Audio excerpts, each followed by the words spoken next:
Em 1960, o Maracanã testemunhou um momento épico quando o América, uma equipe jovem e modesta, surpreendeu o favorito Fluminense e conquistou o Campeonato Carioca.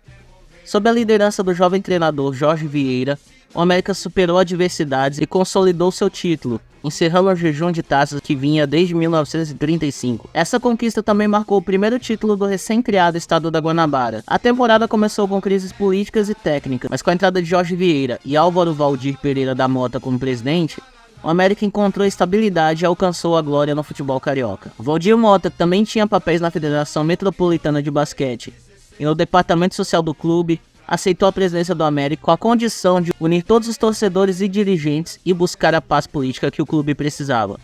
Ele não se considerava um cartola e queria aproveitar a experiência dos mais velhos e a energia dos mais jovens. A esperança do América era que a combinação de paz política e um técnico jovem mais experiente liderasse a mudança após um período difícil nos anos 50. A campanha do América em 1960 contou com os goleiros Ari e Pompeia, com Ari sendo titular no início, mas perdendo a posição temporariamente devido a um conflito com o treinador.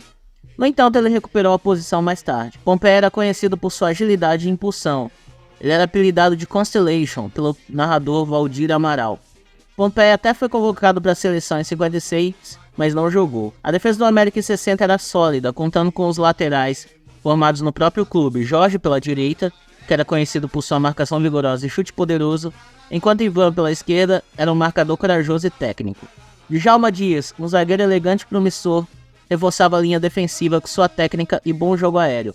Inicialmente Leônidas seria o quarto zagueiro, mas devido a problemas físicos, Wilson Santos assumiu a posição, trazendo combatividade e controle de jogo. No meio campo, Amaro, um jogador da base, se destacava com seu estilo clássico e visão de jogo, enquanto João Carlos, experiente camisa 10, era responsável pelas jogadas ofensivas.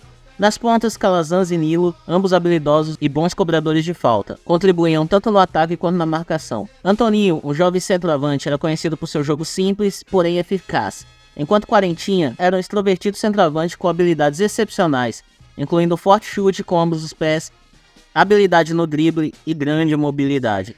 Ele chegou ao América em maio daquele ano, contratado sem custos, com acordo para jogar um amistoso contra o Ipiranga de Salvador. O outro jogador baiano, Fontoura, versátil vindo do Fluminense de Feira de Santana, também se juntou ao clube. O América se preparava para participar de uma edição especial do Campeonato Carioca devido à mudança da capital para Brasília, transformando o Rio de Janeiro em um novo estado, a Guanabara. O vencedor do torneio seria o primeiro campeão da nova unidade federativa. O Fluminense era o favorito, mas o Botafogo com jogadores como Didi e Garrincha também era uma equipe forte. O Flamengo contava com a nova geração de talentos, enquanto o Vasco era uma incógnita. O Campeonato Carioca de 60 começou com o Bangu de Tim, que tinha jogadores experientes como Birajara, Zósimo e Décio Esteves, além da jovem revelação Ademir da Guia. O Bangu estava envolvido na International Soccer League Nova York, o que o obrigou a usar reservas nas primeiras rodadas. Os outros 6 participantes, Bom Sucesso, Canto do Rio, Madureira, Olaria, Português, São Cristóvão, o torneio começou com a vitória do Fluminense sobre o Botafogo e o América enfrentou o Vasco em um jogo marcado por rivalidades anteriores. O jogo foi intenso, com algumas faltas duras e uma certa confusão. O América venceu por 1-0 com um gol de Quarentinha no início do segundo tempo. O técnico Jorge Vieira elogiou o desempenho da equipe após o jogo. Após a vitória sobre o Vasco, o América enfrentou o Olaria em seu estádio, na rua Campos Sales, marcando a despedida do clube de sua antiga casa. O América venceu o Olaria em uma partida apertada, estabelecendo a tradição de não perder pontos para times menores em sua campanha rumo ao título. O Olaria contava com jogadores que seguiriam para clubes importantes como Flamengo, Santos, Fluminense e Vasco. O América venceu com gols de Nilo e Antoninho. A torcida do Olaria vaiou o time e o zagueiro Leônidas saiu lesionado. Em seguida, o América derrotou o Bom Sucesso por 3-1, com 2 gols de Quarentinha e 1 de Antoninho. Em seguida, o América enfrentou o Fluminense em um jogo equilibrado que terminou em empate, com Escurinho marcando para o Fluminense e João Carlos empatando para o América. O próximo adversário foi o Bangu, que venceu por 1-0 em uma partida equilibrada. Essa foi a primeira derrota do América no torneio. A recuperação veio logo depois com 4 vitórias seguidas. Derrotou o São Cristóvão fora de casa por 2-1, com o São Cristóvão marcando 2 gols contra.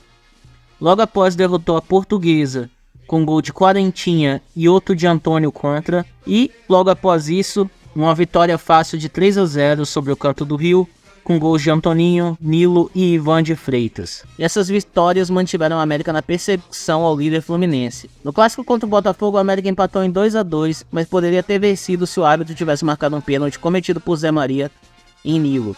Os dirigentes americanos também reclamaram de outro pênalti não marcado no primeiro tempo sobre Antoninho. Apesar das polêmicas, Jorge Vieira e os jogadores ficaram satisfeitos com o resultado e a capacidade de reação da equipe. O América venceu o último clássico do primeiro turno contra o Flamengo, com um gol incrível de Calazans marcado de longa distância. Outra vitória por 1-0 sobre o Madureira encerrou o primeiro turno com uma campanha notável, acumulando 18 pontos, 2 a menos que o líder fluminense. A imprensa elogiou a liderança discreta de Jorge Vieira, a união do elenco e a coesão da comissão técnica. No segundo turno, a tabela foi definida com base nas posições ao final do primeiro turno, favorecendo um confronto direto entre o líder e o vice-líder na última rodada.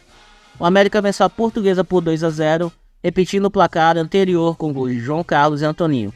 No jogo seguinte, o América goleou o Olaria por 4-1, com destaque para os gols de Antoninho e João Carlos na primeira etapa, e o gol espetacular de Jorge na segunda etapa. A equipe enfrentou o Bangu na terceira rodada e venceu com um gol espetacular de Nilo, que acertou uma falta no ângulo de Ubirajara, consolidando a boa campanha.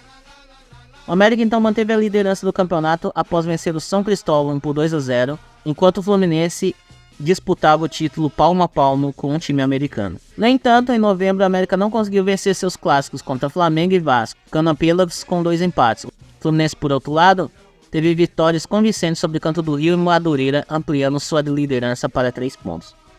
Faltavam apenas 4 jogos para o final do campeonato, incluindo o confronto direto na última rodada, no qual a América precisaria se recuperar para desafiar o Fluminense, que estava cada vez mais perto de assegurar o título. O América enfrentou o Canto do Rio e venceu por 2-0, mesmo sem quarentinha. Antoninho e Nilo marcaram os gols da partida, reduzindo a diferença na liderança para apenas 1 ponto, pois Flamengo derrotou o Fluminense por 3-1, quebrando a invencibilidade tricolor. Antes do jogo contra o Madureira, houve uma divergência quando Amaro se recusou a participar do tradicional ritual de assistir ao espetáculo de teatro de revista na véspera da partida. Ele foi excluído do jogo e recebeu uma punição. O América venceu o Madureira por 2-1, com Antoninho marcando 2 gols. Em seguida venceram o Bom Sucesso por 2-1, Pompeia se machucou e foi substituído por Ari no gol. Com 2 rodadas restantes, os clássicos contra Botafogo e Fluminense seriam decisivos, já que apenas esses times tinham chances de conquistar o título. A equipe do América superou lesões e contaria com retornos importantes para essas partidas. O América entrou no jogo épico contra o Botafogo. O time sofreu um gol cedo, mas empatou com o Nilo. Houve mais 2 viradas com gols do Botafogo, mas o América conseguiu empatar novamente com gols de Nilo e Calazans, resultando em um empate de 3-3. O Botafogo precisava da vitória para continuar na disputa pelo título, enquanto o América permaneceu vivo na competição. No entanto, o Fluminense retomou a liderança ao vencer o Vasco por 1-0 com um gol de Edmilson, e manteve a vantagem de 1 ponto sobre o América, antes da última rodada. O América, apesar de jovem e sem jogadores renomados, enfrentaria o Fluminense em uma tarefa desafiadora na partida decisiva pelo título. Os rubro-cariocas também carregavam uma série desfavorável de resultados contra os tricolores, após uma sequência de 6 vitórias consecutivas nos clássicos entre 54 e 55. Chegado o dia do jogo, com a multidão de 98 mil pagantes, o América entrou em campo no Maracanã, sob a liderança do capitão Wilson Santos, e com a formação que se tornaria inesquecível. Nas arquibancadas, fogos de artifício estouravam e bandeiras rubras tremulavam na torcida, ansiosa por testemunhar o desfecho de uma saga de 25 anos. No entanto, o primeiro tempo foi equilibrado, com o adversário tendo uma leve vantagem. Tele foi lançado no coração da defesa americana e avançou sozinho em direção ao gol. Ari, o goleiro do América, tentou interceptá-lo, mas o meio-campista tricolor conseguiu driblá-lo e finalizou por cima do gol.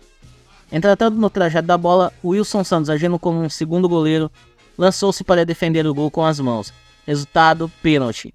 Pinheiro assumiu a cobrança, com seu característico chute forte. Ari saltou na direção certa e fez a defesa, mas a bola retornou para o zagueiro, que teve tempo de se recompor e empurrar para o gol, com a bola ainda tocando a trave antes de entrar. O relógio apontava 26 minutos no primeiro tempo. Wilson Santos, após o jogo, afirmou que depois do gol do Fluminense, ficou ainda mais confiante de que o América sairia vitorioso. No entanto, Antoninho ficou abalado ao ser substituído por Fontoura pouco antes do intervalo. O atacante deixou o campo visivelmente abatido e chorou copiosamente no vestiário, sendo confortado pelos colegas. Estava encerrado o primeiro tempo. Após o intervalo, em uma de suas invertidas pelos flancos, Quarentinha protagonizou uma jogada extraordinária pela esquerda, driblou Pinheiro, deixando o defensor tricolor no chão, superou Jair Marinho na corrida e finalizou com precisão. Castilho fez uma defesa parcial, mas Nilo surgiu rapidamente para empurrar a bola para as redes, empatando o jogo aos 5 minutos do segundo tempo. O América começou a dominar o campo a partir desse momento. Com o recuo do Fluminense, o time do América passou a controlar o meio-campo, liderados por Amaro e João Carlos, e contando com o apoio constante dos laterais Jorge e Ivan. Cerca de 30 minutos depois, Pinheiro interrompeu um dos persistentes ataques do América com a mão na intermediária. Nilo assumiu a cobrança e soltou um poderoso chute de pé esquerdo. A bola rasteira encontrou a rede após passar pelo guarda-redes Castilho, que não conseguiu agarrá-la novamente. E Jorge, que naquele momento já havia deixado sua posição defensiva para se tornar mais um ofensivo, chegou em velocidade para empurrar a bola para o gol. Era a virada, conquistada com determinação. Depois disso não houve mais jogo nem oportunidade de perigo. Apenas o relógio correndo, porque era assim que deveria ser. A cena testemunhada no gramado do Maracanã foi uma explosão de emoção. Ari saiu do campo carregado pelos seus companheiros. Ivan, com lágrimas nos olhos, verteu lágrimas como uma criança. Calazans, ainda com a faixa de campeão, precisou de oxigênio para recuperar o fôlego. Jorge Vieira foi erguido nos ombros pelo massagista Olavo. A torcida e os jogadores seguiram a pé do estádio até a sede do clube na rua Campos Sales, onde a celebração ocorreu em todo seu esplendor. Foi uma vitória gloriosa e uma festa que toda a cidade do Rio de Janeiro aplaudiu e reconheceu como inteiramente merecida para um clube histórico que recuperava sua glória.